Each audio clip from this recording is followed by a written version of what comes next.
السلام علیکم ورحمۃ اللہ وبرکاتہ۔ مسئلہ یہ ہے کہ وضو کرنے سے پہلے بسم اللہ پڑھنا ضروری ہے یا بسم اللہ پڑھے بغیر بھی وضو ہو جاتا ہے؟ ذہن نشین فرمائیے گا، فقہا، علماء اور مفتیان کرام فرماتے ہیں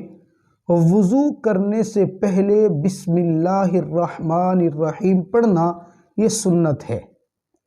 اگر کسی صاحب نے بسم اللہ نہیں پڑھی اور وضو کر لیا، اس کا وضو تو ہو جائے گا، اس کے ذریعے سے نماز بھی اس کی ہو جائے گی، لیکن بسم اللہ پڑھنا مستقل چھوڑنا یا سنت کو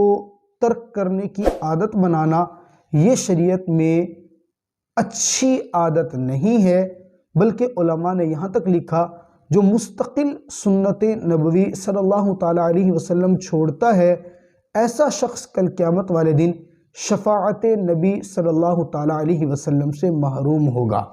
اور یہ گناہ کا سبب بھی اس کے لیے بنے گا۔ اللہ تعالیٰ مجھے اور آپ کو آقا مدنی کریم صلی اللہ علیہ وسلم کی سنتوں پر عمل کرنے کی توفیق عطا فرمائے۔